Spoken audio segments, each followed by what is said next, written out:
ہے. اور یہاں پہ حکومتی جتنے دعوے ہیں کہ جی ہم مفت ادویات دیتے ہیں, مفت علاج کرتے ہیں, اور اسٹیٹ آف دی آرٹ ہمارے ہسپتال ہو گئے ہیں, اور وہ غریبوں کو سہولیات ہیں اور یہ ہے وہ, تو سارے دعوے خیر دے گو فار اے 6. اور وہ تو پتہ نہیں ان کے دعوے اس لیے صحیح نہیں ہے کیونکہ ان کے اپنے علاج باہر ہوتے رہتے ہیں ہمارے حکمرانوں کے. لیکن میرے ساتھ اس وقت ایک بڑی انفارچونیٹ فیملی بیٹھی ہے, لیکن اس سے پہلے میں آپ کو ان کے متعلق ایک رپورٹ دکھانا چاہتا ہوں. Watch now.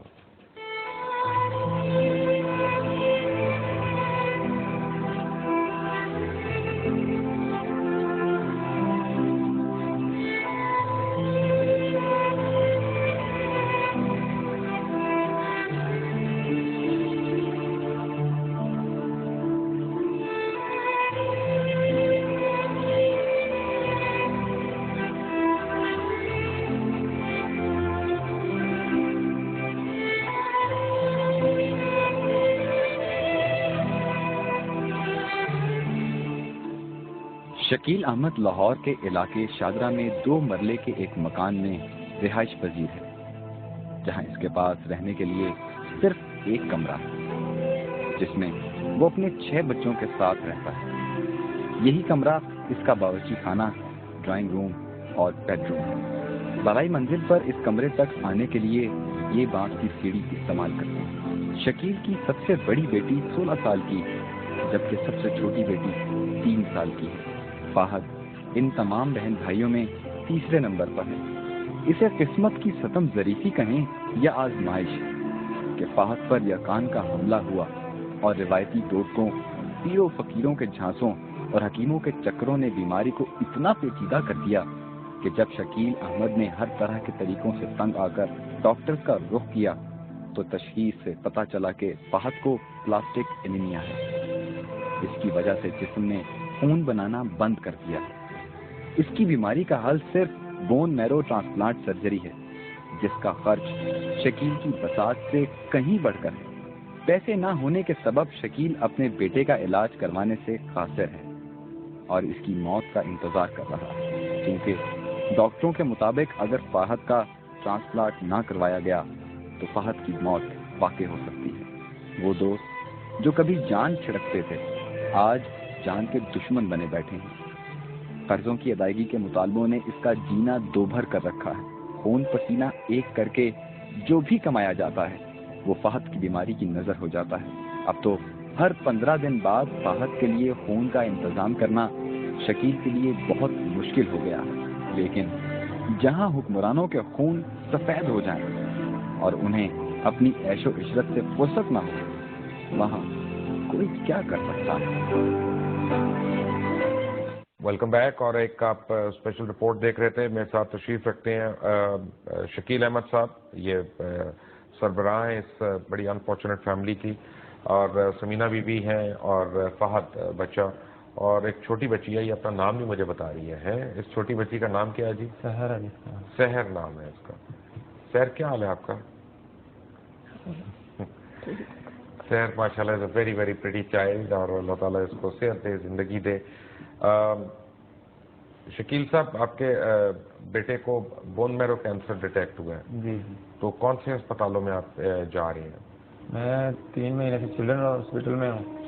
تو تشخیص تو گنگا رام والوں میں 1 مہینہ وہاں پہ رہیں تقریباً, انہوں نے کر دی, لیکن انہوں نے کہا جی آپ آگے چلے جائیں چلڈرن ہاسپٹل, زیادہ بہتر ہے بچوں کے معاملے میں. تو وہاں چلے گئے, انہوں نے بھی تشخیص کی, جو بھی ان کا میڈیکل چیک اپ کرتے ہیں وہ, جو بھی ایکس رے, ای سی جی, الٹرا ساؤنڈ اور جو بھی کاروائیاں ہیں ان کی کر کے انہوں نے یہ بتایا کہ جس کو اے پلاسٹک انیمیا ہے اور اس کا ہڈی کا گودا خون نہیں بنا رہا ہے, جس کی وجہ سے یہ بلڈ کی اس کو کمی رہتی ہے. پیلا ہو گیا تھا نا یہ بالکل یرکان اس کو. ہاں یرکان سمجھ رہے تھے کہ ہم یرکان ہیں. تو اپنے دور پہ ڈاکٹروں کے پاس جا رہے تھے, محلے کے حکیموں کے پاس, لیکن اس کی حالت زیادہ بگڑ گئی, ہسپتال لے جانا پڑا. پھر وہاں یہ تشخیص انہوں نے کی ہے اس بات کی کہ اس کا جی اب آپریشن ہوگا. مین بون میرو ٹرانسپلانٹ کے حوالے سے 2 ہاسپٹل ہیں پاکستان میں, ایک CMH آرمی ہاسپٹل ہے اور ایک آغا خان کراچی کا ہے. تو تقریباً 15 سے 20 لاکھ روپیہ خرچ ہے اس کے اوپر, اور اس کا اپنا کو بھائی بہن اس کو چیز وہ ڈونیٹ کرے گا, تب یہ اس کی زندگی جا کے نارمل ہو سکتی ہے. تو ہے کوئی ڈونر ہے گھر میں, بھائی بہن ہیں؟ گھر میں میرے ماشاءاللہ اور 5 بچے ہیں, تو اللہ سے امید رکھتا ہوں کہ شاید ان کا کسی کا میچ ہو جائے. تو سمینا بی بی, آپ کو کب پتہ چلا ہے کہ آپ کے بچے کو اتنی مہلک بیماری ہے؟ 3-4 مہینے ہو گئے گھر میں.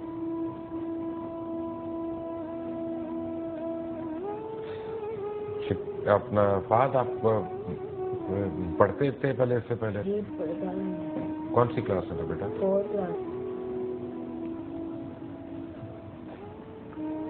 تو ابھی آپ کو کوئی پرابلم تو نہیں ہوتی بیماری کی وجہ سے, کوئی چلنے پھرنے میں یا کوئی اور؟ ہوتی ہے, ہڈیوں میں درد ہوتی ہے, سر میں درد ہوتی ہے, بخار ہونے لگتا ہے.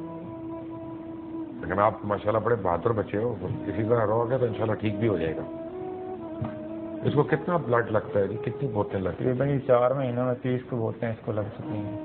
4 مہینوں میں پلیٹ لیس اور ریڈ سیل بھی لگاتے ہیں, کبھی کبھی پلیٹ لیس زیادہ لگتے ہیں, اور ریڈ سیل کی بھی تقریباً 10 کو ہو گئی ہیں. تو یہ سرکاری اسپتالوں میں اس کا علاج نہیں ہو رہا جو آپ کو پیسے دینے پڑ رہے ہیں؟ کہہ رہے ہیں کہ یہاں پہ وہ مشین ہی اویلیبل نہیں ہے جو اس کا ٹرانسپلانٹ کرتی ہے. وہ 2 ہی مشینیں ہیں, وہاں پر ہے جہاں میں نے بتایا CMS میں, اور اگر خان میں وہاں بھی گیا ہوں, راول پنڈی کی. اپنے طور پہ جاؤں کیا کر سکتا ہوں اس کے بارے میں کچھ معلومات ہوں. تو انہوں نے کہا جی اسٹارٹ میں ہی آپ بچہ ایڈمٹ کریں اور تقریباً 3-4 لاکھ روپے پہلے اسٹیپ پہ ہی ہمیں دیں, جس سے ہم اس کا وہ میچنگ کراسنگ, اب اپنی فیملی کو لے کے آئیں تو میچ کراس کر کے اس کے بعد میں ہم آپ کو آپریشن تک پہنچائیں.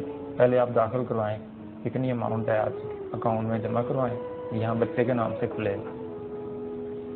تو اس کے بعد میں جیسے جیسے وہ کاروائی ہوتی ہے, وہ اتنا مہنگا ہاسپٹل ہے, تقریباً 500 روپیہ ایک دن کی فیس ہے ان کی بیڈ کی, اور ڈاکٹروں کا جو خرچہ ہے وہ 600 روپیہ تقریباً ایک دن کا چیک اپ فیس ہے. تو یہ میرے لیے بہت مشکل تھا, پھر میں واپس آ گیا. آپ خود رکشہ چلاتے ہیں؟ جی مزدوری کرتے ہیں. جی.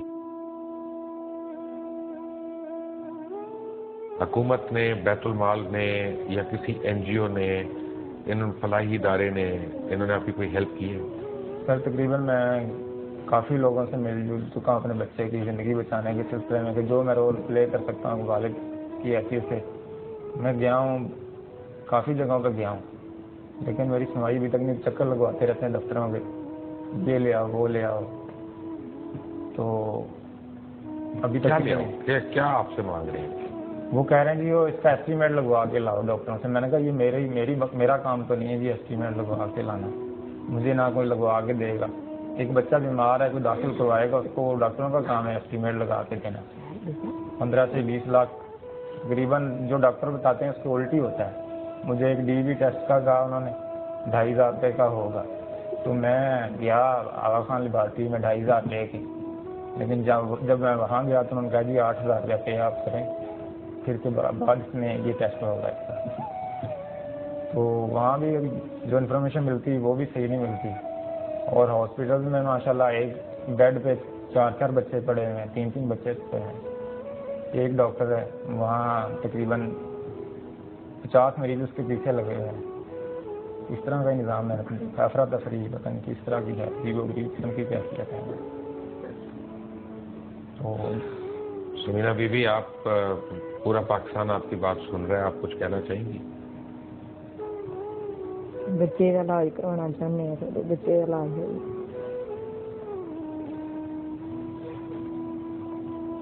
آپ انشاءاللہ ٹھیک تو ہو جاؤ گے مجھے پتا ہے, لیکن پھر کیا کرو گے بڑے ہو کے؟ پڑھوں گا, پھر کام کروں گا, پاپا کا ہاتھ پٹاؤں گا. پڑھنے کا شوق ہے جی. کھیلنے کا شوق ہے؟ ہے. کس کھیل کا شوق ہے؟ کرکٹ کا. کرکٹ کا. پلیئر کون اچھا لگتا ہے؟ افریدی. افریدی ہٹے مارتا ہے اس لیے, اور بھی کوئی اچھا ہے کہ وہی اچھا ہے بس؟ وہی اچھا لگتا ہے.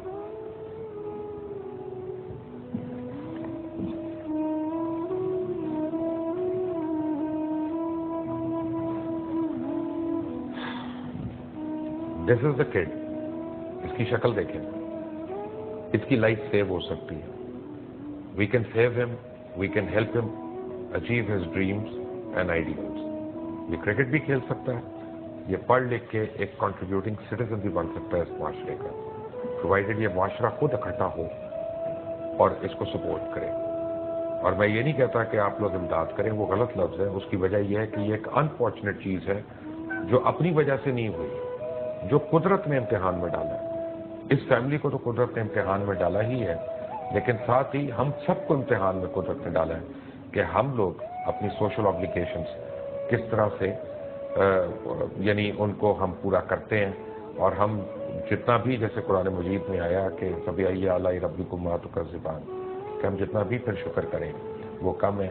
اگر آپ اس فیملی کی ہیلپ کرنا چاہتے ہیں تو آپ کی اسکرین پہ اکاؤنٹ نمبر فلیش کر رہے ہیں, یو کین ڈونیٹ جنرسلی. اگر آپ کا تعلق میڈیکل پروفیشن سے ہے, آپ کسی ہاسپٹل یا لیب کے اونر ہیں یا اس کے کرتا دھرتا ہے, سیاق و سباق ہیں, تو آپ دنیا نیوز کی ٹیم سے رابطہ کر کے ان لوگوں کو سپورٹ کر سکتے ہیں ڈائریکٹلی.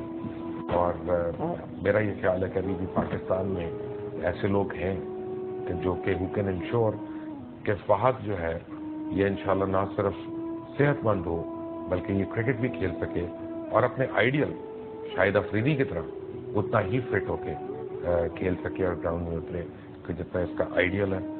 آپ سب کو میں ایک بات کا ضرور یقین دلاتا ہوں انشاءاللہ کہ ہم کوشش پوری کریں گے. جتنا بھی دنیا نیوز کے اس پہ زور ہے, چاہے ہمیں خود لوگوں کے آگے جانا پڑے, خود کچھ کرنا پڑے, ہم انشاءاللہ ضرور کچھ نہ کچھ کریں گے. نہیں, شکریہ کی بات نہیں, یہ ہمارا فرض ہے. اللہ حافظ.